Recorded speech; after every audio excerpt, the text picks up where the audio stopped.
Hello everyone, and welcome to the Tale of Ori, a video dedicated to the games created by Moon Studios.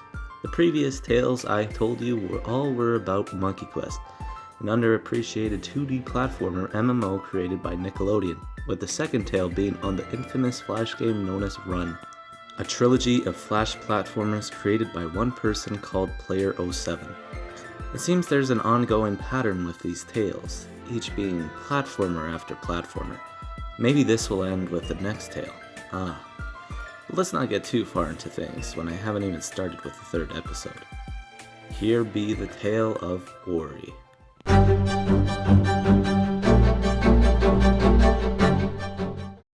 Back in the year of 2010, an independent studio that goes by the name of Moon Studios was founded by two people who were called Thomas Maller, a person who happened to be originally working at the now defunct Blizzard Entertainment in its cinematics department, and left the company to create the independent studio due to the success of many other indie games at the time, such as Castle Crashers.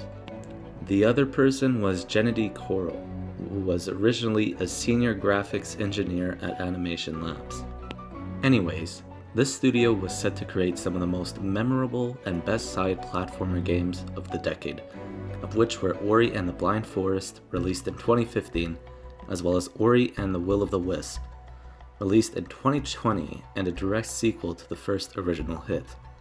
They are critically acclaimed and have even been hit by awards such as the Game Award for Best Art Direction in 2015 and nominated for several Game Awards for Best Soundtrack and Best Adventure Game.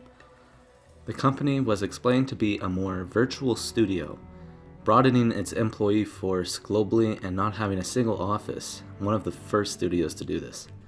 People are invited from around the world to develop projects for Moon Studios, whether they are from the United States or if they're from Australia. The studio is one of the most diverse out there in terms of ethnicity and origin. In the beginning, the studio originally started off by creating a few prototype projects using the Unity game engine and playing with ideas. One of these ideas was a first-person shooter, and another was Metroidvania-style platformer, with both of these prototypes being pitched to Microsoft. Only one of these prototypes happened to be accepted by Microsoft, which I think we can all guess was the platformer. Here began a development on a project titled Sang, a game that they thought would only take around 6 months to develop, according to Coral, only to take around a very small amount of time to complete, 4 years in total. According to Coral, a game has to be interesting and fun to play, compensating with story and pretty art won't do enough. This was an approach they took with Ori and the Blind Forest, making sure every gameplay aspect of the game was complete and interesting. The storyline is apparently based off of classic films like The Lion King and The Iron Giant, and certain aspects of the gameplay were inspired by certain franchises such as Nintendo's Metroid and Ubisoft's Rayman. The Ori games are meant to be inspired off of those franchises and others, and is also meant to be a love letter to them. Finally, E3 season is here, 2014. The full team working on their first title come together to finally announce the highly awaited title to the public eyes, with the game finally releasing in March 2015 and being published by Xbox Game Studios. And oh my god, it's beautiful. The game all takes place on an enormous singular map throughout an entire playthrough. It runs at a seamless 60 frames per second, the art is beautiful, the music is great, and it's all planned for Xbox One and Xbox 360, a version that was obviously planned at one point but never came to be. The game eventually releases, hitting an average of around 88% on Metacritic and being very well received. A lucky gander for Moon Studios. So lucky that it gave them a bigger budget to play around with, and boy, did they ever.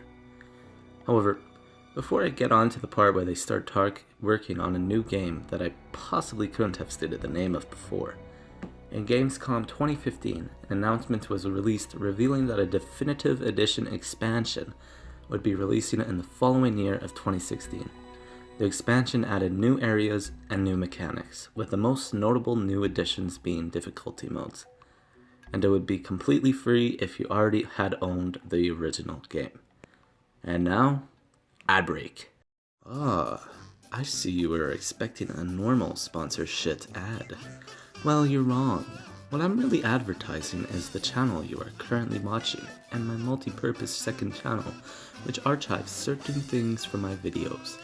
As well, I have a Twitter account, unfortunately, and a Discord server that you can join.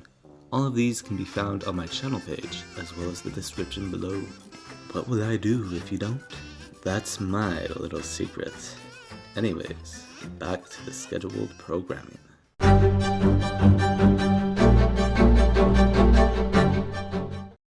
After all of Moon Studios' hard work and effort paid off on their very first critically acclaimed title, they went off to create a grander, direct sequel which would reinvent the wheel and push what made the first title into something better. The much grander scope and vision of the sequel meant that they had to get a much grander workforce as well, growing substantially from the 10 employees that worked on Ori and the Blind Forest, all the way to a team of over 80 staff members as of 2020. However, Moon Studios wasn't entirely keen on creating a complete direct sequel to the original Ori and the Blind Forest. In fact, according to Moon Studios co-founder Gennady Koral, they were more so thinking of creating an entirely new title, which was completely unrelated to Ori.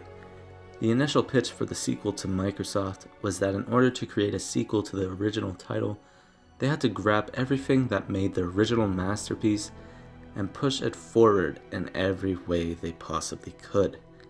There came the big challenge. How does someone take a great game like the original and twist it to create a familiar yet fresh game at the same time? Well, perhaps the combat was something that was on the list of things to upgrade. In fact, they apparently had a working prototype for sword combat, which was cut from the first game due to it being done late in development. But perhaps that was something they could work towards fitting into the sequel. Oh, and what about interaction with NPCs in this world? Something that you could barely do in the original due to the restraints they had.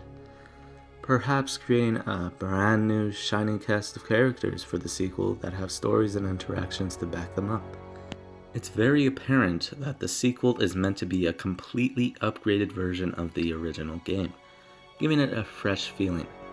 People would soon figure out that the sequel would even exist, starting at Xbox's conference at E3 2017. The reveal would receive the respect it deserves, garnering a moment of silence for its mystery, and then the name of the game would eventually shine on stage: Ori and the Will of the Wisp. It would finally release 3 years later in the year of 2020. When Ori and the Will of the Wisps finally released, it grew immediate critical acclaim beyond what the original did, showing a brilliant upgrade in story, gameplay, and everything else.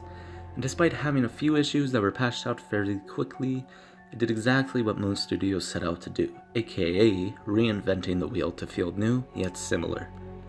But that's somehow still not all.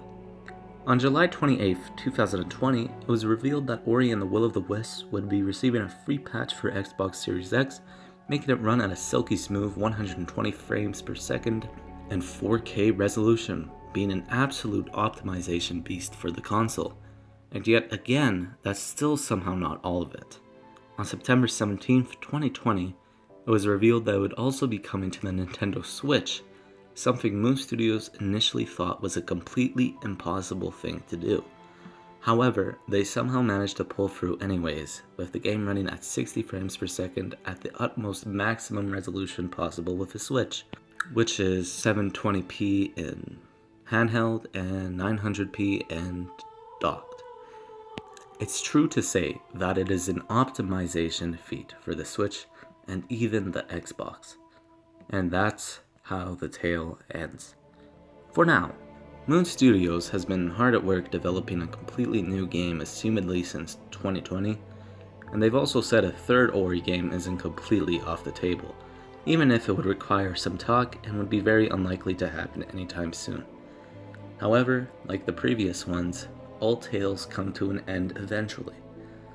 I want to thank everyone, including you, for making it to the end of this episode and going through the tale of Ori alongside with me.